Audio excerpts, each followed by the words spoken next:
everybody. So I'm going to be talking you through your first lesson of psychopathology. So psychopathology, unfortunately, is not about psychopaths. Okay, so let's get that straight first of all. Psychopathology in this context is actually about individual differences. So individual differences are what they say on the tin, essentially. They are things that make us different from each other and things that we might want to measure and look at. So in this case, the psychopathology content looks at different mental illnesses. So in particular, we're going to be focusing on OCD, depression and phobias during this course. But in order for us to get there, what we actually need to do is define what is abnormal. And this is something that I imagine a lot of you guys will have some experience of, that you will be able to look at things and be like, that's a bit out of place, that's a bit strange, I don't know how I feel about that, etc., etc. But that's not precise enough for psychology. So for psychology, what we actually need to do is we need to have certain definitions to help us out with that, and we need definitions that are not going to cause any more harm. So when you start defining abnormality, you can get people a bit offended, you can get people a bit upset. So when we are looking at these definitions, it is fine for us to use them in our lessons together. It is fine for us to use them in terms of these different concepts. However, please do not go out and use them in the real world, because I think you will probably end up offending somebody a little bit. So these are sort of things that you might hear when people pick out that there are people who are different from them. So things like, you psycho, she's a bunny boiler, maybe quite an old one, that one. It's from a film called Cruel Intentions. So basically one of the ladies was obsessed with the protagonist and ended up kidnapping the child's bunny, and evident in the title. Weirdo, I mean, you know, quite mild, etc., etc. Oh my god, what a nutter. Crazy, they've lost their marbles. And a lot of these expressions are pretty common. I mean, like, I quite often remark, oh, that's just crazy, I can't believe that, etc., etc. So this is not to make you feel that you can't use these expressions, but maybe what we need to do is we need to think about the context that we're using them in.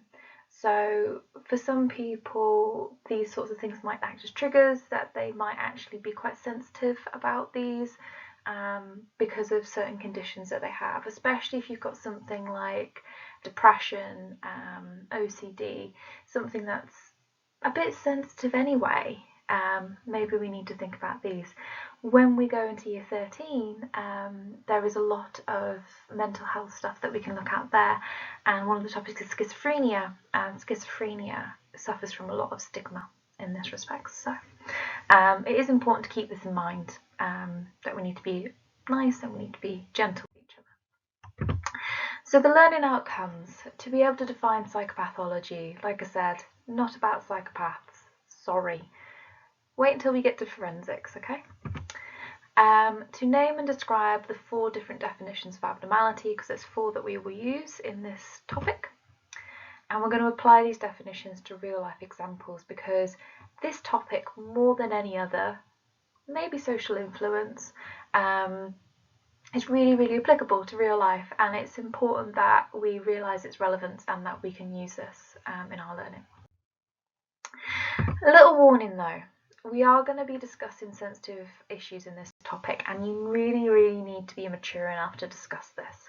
So if you're going to use derogatory language when we're back in the classroom, then you're going to suffer the consequences, I'm afraid.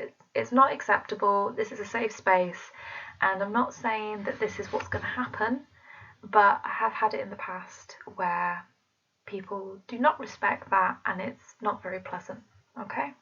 You don't know what people are going through in your lessons, so it's really, really important that we respect and keep this as a safe space for everybody. So first thing I want to ask you guys is, are these things normal or abnormal? So there is a handout that is part of this. I mean, you can download that, you can stop and download that right now, or you can have a little look and just have a think about this as we go through the slides together. And I just want you to have a little think about whether people are normal or abnormal in these scenarios, okay? And I want you to have a little think about what is actually happening with them. So not only are they normal or are they abnormal, but actually, you know, what's the reasoning behind this? Why are they potentially behaving in this manner? So I'm going to walk you through them for now, so you don't need to worry too much. So the case study I've got for you here is Mary is a teenager who rarely eats except on what she designates as feast days. On these days, she'll go to the supermarket early in the morning and she'll buy enough food to eat for the rest of the day. This is followed by a period of vomiting. So feast days happen 2 or 3 times a month. So you might want to pause the video here, have a little think about what is maybe going on with Mary, maybe have some suggestions. And if you've had a little think, I'm going to talk to you about the answer now. So this is an eating disorder known as bulimia. So most of you would have probably heard of anorexia, maybe not so many of you will have heard of bulimia. And this is a cycle of starving and then binging and then vomiting.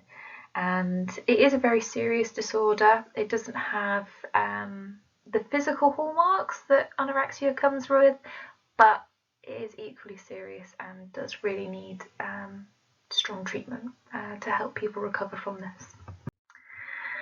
Next case study for you. Amy is 14 years old and she's pregnant. She refuses to name the father of her baby. So again, I want you to have a little think about this. Is this normal? Is this abnormal? And have a little pause, have a little think. And I'm going to talk to you about the answer. So in this case, it would be considered to be abnormal, because if you consider the fact that if we have sexual intercourse before the age of 16, that is actually illegal in Britain. So we're not talking about sex, we're talking about pregnancy. So pregnancy in teenagers has actually been declining over the last 20 years or so. Teenage pregnancies are actually in decline across the UK and across the world.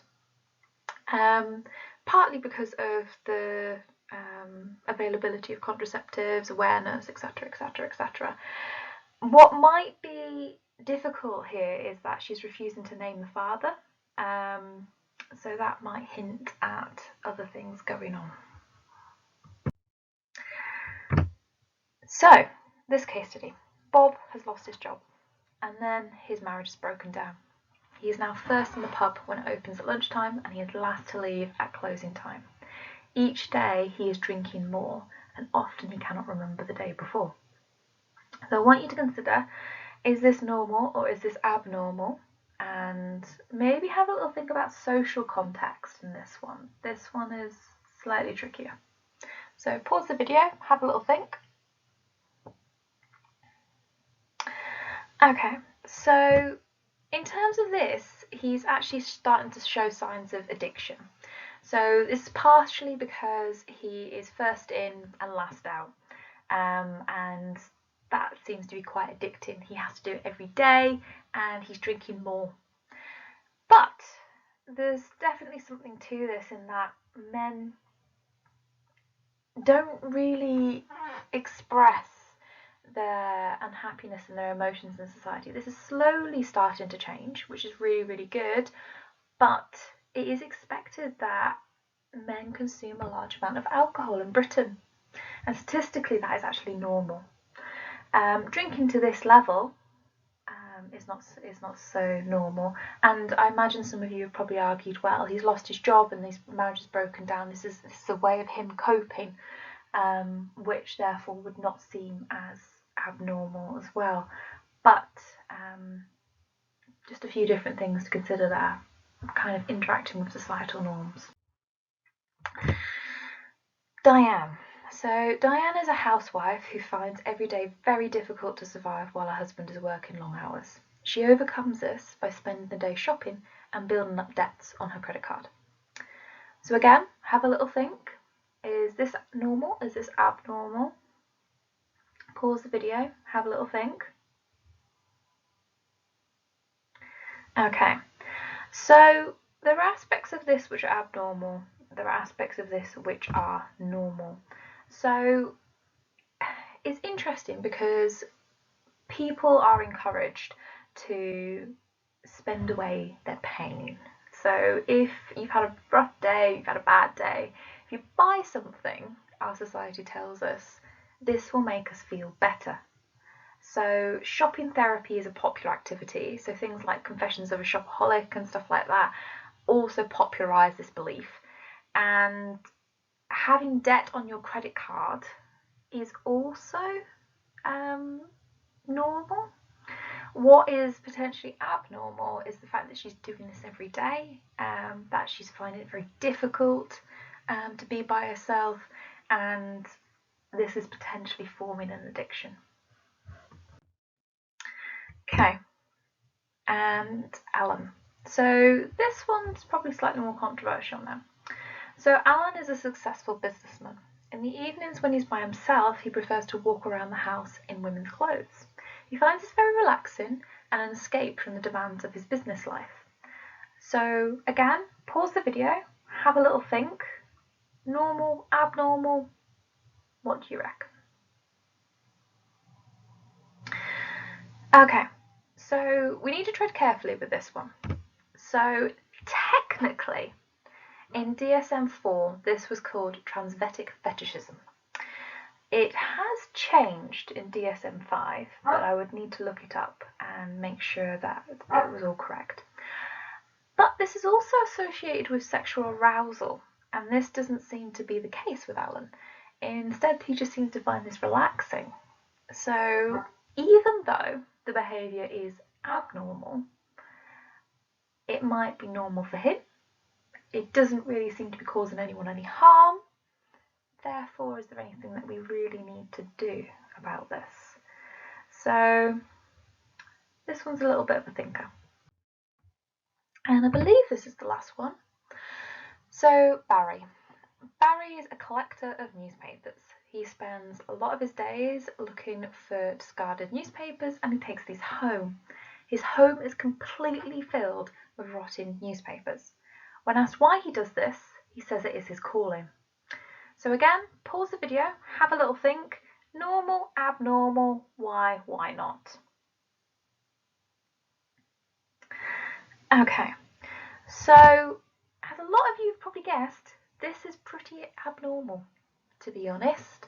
The fact that he's saying this is his calling means that he might actually be delusional.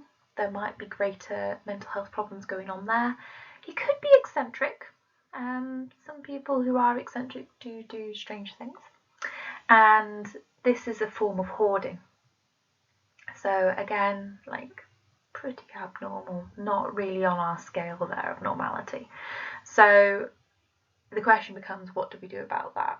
And how would we go about helping Barry in that situation? So again, these particular people are quite vulnerable to stereotypes and things like that. So we do need to be aware of this and be careful of this as we go through. So hopefully that's introduced you a little bit to what is psychopathology. So let's get some definitions on there. So it is defined as the study of psychological disorder. So obviously most of you are quite familiar with a medical model, you're familiar with coughs and colds, etc., etc., and being able to go to the doctor and be diagnosed. Psychological disorders are slightly different, and we need to go about them in a slightly different way. So there are lots of different psychological disorders, and we've already discussed a couple of them. You might want to have a little think yourself and see if there's any that you can come up with. This might help you out a little bit, and these are different psychological disorders as applied to the characters of Winnie the Pooh. So you can have a little look at those yourself. I mean, it's just a cute internet thing. Please do not think that I'm accusing like different characters of a children's program with having these different disorders. It's just a cute way of trying to get you to think, okay? But I think some of them are quite apt. And there are hundreds of these disorders. So these can be found in what we call diagnostic manuals, and these are the DSM-5 and the ICD-10. And these are manuals which are used to diagnose psychological disorders. So there are differences between them. I'll talk to you briefly about them in this lesson, but you also need to think about these when we go and look at schizophrenia in year 13 as well. So keep this in mind. This is useful knowledge for the future. DSM-5 is also the most prominent one we use in the UK. So DSM-5 was developed in 2013, and a few different things changed. So when different studies refer to things like DSM-4, DSM-3, etc., it's just where the research was at that point. So you don't have to panic about, oh my goodness, why is it not talking about DSM-5? It's because the research, that's what the version was when they were doing their research. So not all of the research obviously exists past 2013. So abnormality then. Abnormality is quite difficult to define, and this is why we have different definitions. So lots of different approaches, lots of different viewpoints to this, and to try and do this as fairly and as ethically as we can, there are different definitions we need to refer to in psychology, and these are these four. So deviation from social norms, failure to function adequately, deviation from ideal mental health, and statistical infrequency. And it is important that you get the wording right, okay? So most of the time we will be able to tell as examiners what you're talking about, but if you really muddle them together, then we're not going to be able to give you the marks, okay? So make sure that you are right in the correct things. So statistical infrequency seems to be one that people struggle with quite a bit. I get statistical frequency quite a lot, or stats frequency, or versions of that kind. Deviation from social norms and deviation from ideal mental health don't seem to differ as much, but just be aware that the phrasing of these are quite important. So you might want to have a little think about what these mean, but if you're ready to move on, then just carry on listening. So part of the problem with defining abnormality is that we actually need to define what is normal, because you can't really have one without the other. So the way we do this in psychology is that we observe things and we use different statistics. So, for example, do you have a fear of buttons? And this is a real thing, and I'm not going to embarrass myself by trying to pronounce that. If anyone can pronounce that and comes back to me, then I will give you an achievement log, because I can't do it. But that lovely word there is a real documented phobia of buttons. And this is actually a little clip about it if you wanted to watch it. So I can't play clips for you whilst I'm in this mode, but if you go back to the slides and if you click on the link, then you'll be able to see, and you'll be able to see how it affects him as well in terms of this button phobia. You'd think that buttons wasn't really that big a deal, but actually there's quite a lot of our clothes that do have buttons, so it does actually affect him quite severely.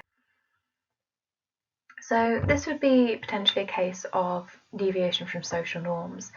And social norms, if you can't quite remember, are accepted rules for behaviour within society. So they are things like, when we're waiting for the bus, we all queue up and we let the people who are waiting for the bus first get on the bus first. That sort of thing, okay? We don't push and shove to the front in British society. And when we talk about deviation from social norms, it's that any abnormal behaviour is seen as a deviation from how one ought to behave. So anything that violates this is considered to be abnormal. And this is probably something that you guys recognise as you're going through your lives. So within society, there are accepted standards of behaviour. They are set by a social group and they are adhered to by those within that social group. So if anybody does anything unusual, people are quite quick to point it out and say that they've stepped out of line. So this is quite a cultural definition. So yeah, anyone who behaves differently, who doesn't conform, you're abnormal. So it's really, really easy for us to see people who differ from these rules, especially when we're in public. So any examples that you guys can think of? I imagine there are quite a few characters in Carlisle. So maybe have a little think. I definitely find it really strange that in Carlisle everyone just wears shorts no matter what the weather is. It's definitely not something I was exposed to before I came here. So I find that really abnormal, but obviously in Carlisle it's pretty normal. Other things that you might come up with, so things like Tourette syndrome, that's obviously quite unusual. Antisocial behaviour, so graffitiing, spitting, physical violence, etc., etc. And it's important for us to remember that what is normal is specific to cultures and even generations. So one thing I was reading the other day, that older generations can't understand why young people say no problem instead of you're welcome when somebody does something for them, and apparently it's just a shift in the linguistics over that time. So you're welcome implies that you have done them a favour, whereas no problem implies that people don't feel it's a hassle for them to do, that it's expected. So there's like a generational difference in how you refer to things like that. And this has a fancy name for it. Not my example, but in terms of what is normal to different cultures and generations. And this is called cultural relativism. And it's the way in which a function or meaning of behaviour is interpreted within different cultural settings. So for example, men wearing skirts generally is abnormal. Men wearing kilts in Scotland at a wedding is very normal. So failure to function adequately. Basically, this is about people are abnormal if they cannot cope with everyday life. If you cannot go about your life and you can't function within that, unfortunately, you are abnormal. So function, what do we mean by that? Well, pretty much day-to-day activities like eating regularly, washing clothes, washing yourself, going to work, having some control over your own life. And if you can't do this and you're experiencing distress, then this is considered to be a sign of abnormality. The other thing is that whether other people are distressed by your behaviour, and that is considered to be a failure to function adequately as well. So if you're lying in bed all day and you're not particularly distressed by this, but your family is, that would be a failure to function adequately. In the YouTube clip, the button phobic would also do this because he was struggling with his day-to-day life. So this actually has a little bit more background to it. So Rosenhan and Seligman, who are actually quite famous psychologists in their own right? Rosenhan did a lot of work with patients in mental institutions, and Seligman looked at the concept of learned helplessness.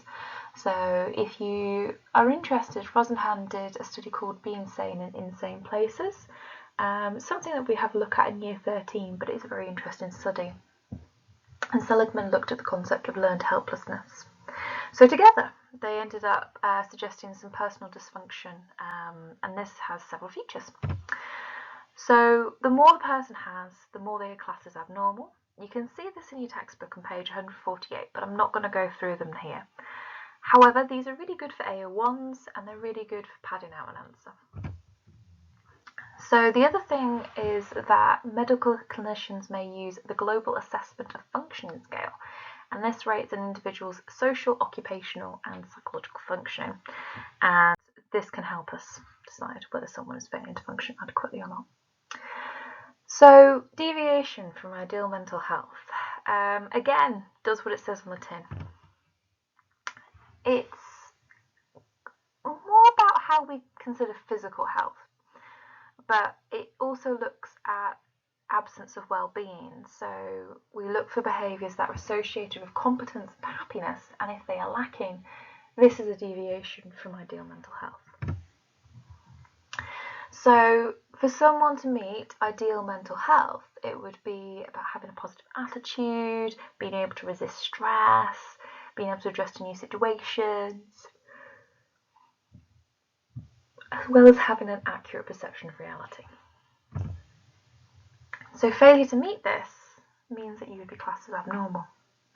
I imagine some of you are already sitting there going, hang on a minute, there's a problem here, and you'd be very, very correct. So we'll have a look at that in the next lesson. But this definition potentially has the ability to encompass everyone. So it's very, very broad. It does relate to our humanistic approach. So Jehovah described 6 characteristics which individuals should display to be considered normal. So taking into account this is from 1958, so things might have changed a little bit since then. But some of the examples include having a positive attitude towards oneself, being able to self-actualize, and if you remember from humanistic approach, not everyone's capable of that. So that is a little bit of a spanner in the works. Having autonomy, so being able to make decisions for yourself and being able to resist stress. And there is a clip associated to this. So this is the last 2 different definitions. So again, I can't play the video for you whilst I'm in this mode, but if you click off and have a little look at that, I feel it demonstrates the last 2 definitions for you pretty well. And the last definition that we're going to look at together is statistical infrequency. So as the name suggests, it is to do with numbers. So basically, abnormality is defined as those behaviours that are extremely rare. So any behaviour that is found in very few people is therefore abnormal. So this seems pretty good, doesn't it? It's fairly objective, and it kind of seems to consider what is normal, because if we have the bits that are abnormal, we also have the bits that are normal. So it seems pretty good. And it means that we are able to define this quite well. So, for example, only a very small amount of people have a fear of buttons. Therefore, it meets statistical infrequency. The curve that you see there is the bell curve, and this is the normal distribution that you would have talked about in one of your research methods lessons. Generally, when you see a bell curve like this, it's referring to IQ, or you're looking at height or something like that. And this refers to the fact that most people will be in the middle, and then other people will be at extremes. So in terms of this definition, what it actually means is that at a certain point, we cut off and say, this bit's abnormal and this bit's abnormal. But I imagine a few of you can already see a couple of problems with this. So an average IQ generally is thought to be 100, and there are about 68% which go between 85 and 115. So you can actually see here that I've actually marked the wrong spot then. So if I choose a different colour, they actually define it as 68% as being here and here. So it's actually much smaller than even the bit that I visually did by eye. And that's a problem. So statistical infrequency is a problem because where is the cutoff point? And you might have also spotted as well that although we've got people who are sitting below this area in that regard, we also have people who are above this. And I imagine that most people would not be that upset if they fell into the above average intelligence. So I want you to have a little think about this and apply this again. So when you have found your sheet with the case studies, I want you to have a little look through and apply these to the different definitions of abnormality. So take the examples that we had a look at before, the different case studies, and I want you to think about, well, where do the different definitions apply? I'm going to go through this with you as well, but bear in mind you can actually add some, you can take away some. No, just because these are my thoughts doesn't necessarily mean that they are absolute. So if you think that there are different definitions of abnormality that it applies to, you go for it. This is quite a good exercise to do as well, because I've seen a lot of questions where definitions of abnormalities applied to a scenario. So it's really important you practice this skill in order to get you ready for exam style questions. So yeah, use the definitions of abnormality and categorise these examples. So Mary, we've got Mary, she's unfortunately suffering from bulimia. Which definitions do we think she's meeting? So I put that she is deviating from social norms, that she is deviating from ideal mental health, and that she is also statistically infrequent. So quite a few there. I mean, you could argue that she is failing to function adequately as well, but it feels to me like, reading that scenario, she is actually functioning quite well, so I feel like it's all the others that she's maybe meeting. So deviation from social norms, because that's not what people normally do. Ideal mental health, because feeling like you have to vomit after you've eaten is not ideal. And statistical infrequency, because not many people will suffer from bulimia. Okay, pregnant Amy, what do we reckon about that? So deviation from social norms would be the main one there. I wouldn't say she's necessarily failing to function adequately. I wouldn't say that she is deviating from ideal mental health. We don't know anything about her in this scenario, so that makes it a bit difficult. Might be statistically infrequent now. Like I said, teenage pregnancies are actually quite low in the UK now, so maybe it would meet that one as well. So Bob with no job, what do we reckon about him? So he meets quite a few. He meets the deviation from social norms in the respect that he is drinking so often and so long. Deviation from ideal mental health, because if you can't remember what's going on in your life, I wouldn't say that's ideal mental health. And failing to function adequately, if he's going every single day, that is obviously affecting his life. Statistical infrequency, again, kind of discussed this before, that men are almost expected to consume large amounts of alcohol in the UK, especially if they hit a certain age. So I wouldn't say he's going for that one. Oh, I didn't have to click on that one. Apologies for that. But Diane, so Diane, which ones is she meeting? Deviation from social norms, because most people do cope if they are a housewife and left to their own devices during the day. Deviation from ideal mental health, she's finding it very difficult at the moment, and failing to function adequately in that she can't get through the day without spending money on her credit card. So she does meet all three of those. But again, statistically, people have credit cards, people go shopping, not unusual. Alan, what are we going to do with Alan? So again, have a little think about the different definitions and where does he fall into these. Mainly, I'd be saying deviation from social norms, in that most people don't do this, and statistical frequency, in that, again, not a very common behaviour. But I wouldn't say he's not failing to function adequately, because he's successful, he's a businessman, etc., etc. And he finds this activity relaxing. So again, deviation from ideal mental health, I don't think he's meeting that one either. And Barry, what are we going to do with you, Barry? So definitely deviation from social norms, definitely failure to function adequately. You could make arguments for the others. So you could make arguments for him deviating from ideal mental health, but we don't really know how he feels about it. He could feel fine about this. And statistical frequency, we don't really have any statistics on hoarding, so therefore this would be a bit difficult to put into that context as well.